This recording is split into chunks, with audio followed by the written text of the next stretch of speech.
Right then, today this is the skirting board off of an internal dividing wall. It's absolutely soaking wet. The building's got a physical damp proof course. Could it be a drain defect?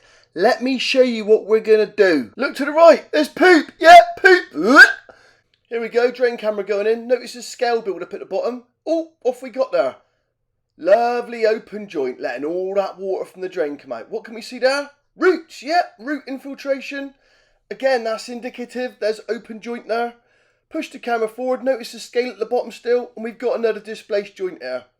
Absolute classic. Here we go, just cleaned the drains, span load of change right now. Took all that scale out to make sure our patch bonds. You can see it's pristinely clean now, but what you can also see is any damage that sometimes gets hidden.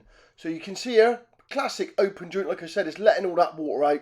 That's why the grind, everything's getting saturated around there.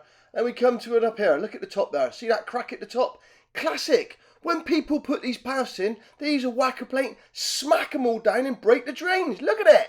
Look at it. So this bit of kit is the patch. This is going to actually line the drain. So you put the resin in, wiggle it around in there, squeeze it all out, get it all nicely even all the way across, and you put it on the packer. So here's the packer going in now.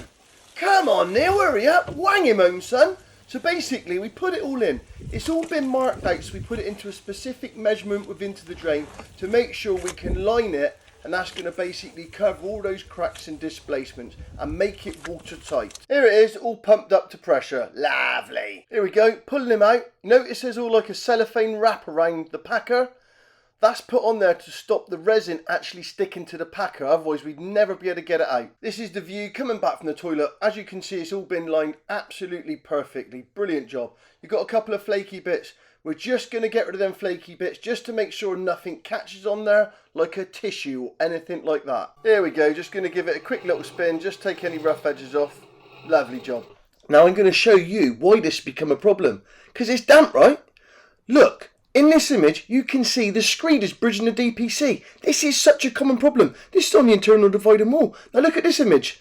This is on the rear wall. The plaster was bridging the DPC. So we had two different bridging issues on two different walls adjacent each other. So as per normal, multiple defects causing rising damp symptoms. So I've shown you how to get to the root cause. But thanks for watching, and we will see you soon on the next one.